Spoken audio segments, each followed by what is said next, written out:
Hello all, welcome to optimal health. എൻ്റെ പേര് രാഘവൻ, സ്ഥലം കോഴിക്കോടാണ്. ഒരു വെൽനസ് ഓൺട്രപ്രണറാണ്. നമ്മൾ ഡയബറ്റീസിനെ കുറിച്ച് നമ്മൾ 10ഓളം വീഡിയോസ് നമ്മൾ ചെയ്തിട്ടുണ്ടായിരുന്നു. അതിൽ നമ്മൾ ഇൻസുലിൻ റെസിസ്റ്റൻസിനെ കുറിച്ച് നമ്മൾ ഒരുപാട് സംസാരിക്കുകയുണ്ടായി. ഇൻസുലിൻ റെസിസ്റ്റൻസ് എന്ന് പറഞ്ഞാൽ വേറെ ഒന്നുമല്ല, നമ്മൾ ഇൻസുലിൻ പ്രവർത്തിക്കുന്നുണ്ടോ ഇല്ലയോ എന്ന് മനസ്സിലായി. ഇൻസുലിൻ റെസിസ്റ്റൻ്റ് ആണെന്നുണ്ടെങ്കിൽ നമ്മൾ ഇൻസുലിൻ്റെ പ്രവർത്തനക്ഷമത കുറഞ്ഞു തുടങ്ങി എന്നുള്ളതാണ് സൂചന.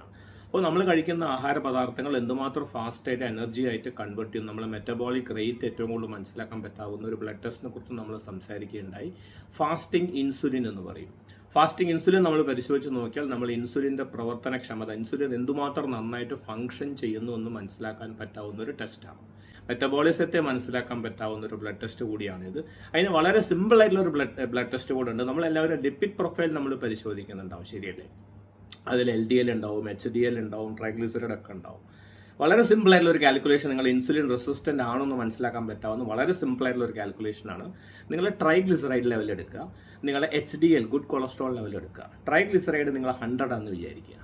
നിങ്ങളെ കൊളസ്ട്രോൾ HDL കൊളസ്ട്രോൾ 50 ആണെന്ന് വിചാരിക്കുക. 100/50 ഈസ് ഈക്വൽ ടു 2. കിട്ടുന്ന സംഖ്യ 2 2ൽ താഴെയോ ആണെന്നുണ്ടെങ്കിൽ നല്ല റിസൾട്ടാണ്. ഇൻസുലിൻ നന്നായിട്ട് ഫങ്ഷൻ ചെയ്യുന്നു എന്നാണ് മനസ്സിലാക്കേണ്ടത്. ഇനി കിട്ടുന്ന സംഖ്യ ട്രൈഗ്ലിസറൈഡ് /HDL കിട്ടുന്ന സംഖ്യ 2ൽ കൂടുതലാണെന്നുണ്ടെങ്കിൽ, ഇൻ ബിറ്റ്വീൻ 2 and 3 ആണെന്നുണ്ടെങ്കിൽ നിങ്ങൾ ഇൻസുലിൻ റെസിസ്റ്റൻ്റ് ആണ് എന്നുള്ളതിന് സൂചനയാണ്. നിങ്ങൾ ഇൻസുലിൻ്റെ പ്രവർത്തനക്ഷമത കുറഞ്ഞു വരുന്നു എന്നുള്ളൊരു സൂചന കൂടെ ലഭിക്കുന്നുണ്ട്. എബവ് 3 ആണെന്നുണ്ടെങ്കിൽ നിങ്ങൾ ഹൈപ്പർ ഇൻസുലിനീമിയ, നിങ്ങളുടെ ശരീരം അമിതമായിട്ട് ഇൻസുലിൻ പ്രൊഡ്യൂസ് ചെയ്ത് തുടങ്ങിയിട്ടുണ്ട്.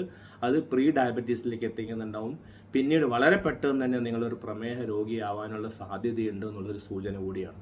അതുകൊണ്ട് ഒന്നുകിൽ ഫാസ്റ്റിംഗ് ഇൻസുലിൻ പരിശോധിക്കുക, അല്ലെങ്കിൽ ഈ ഒരു മെത്തേഡ് നിങ്ങൾ പരിശോധിച്ച് നോക്കിയാൽ നിങ്ങൾ ഇൻസുലിൻ റെസിസ്റ്റൻ്റ് ആണോ ഇല്ലയോ എന്ന് മനസ്സിലാക്കാൻ പറ്റാവുന്ന ഒരു പരിശോധന കൂടിയാണ്.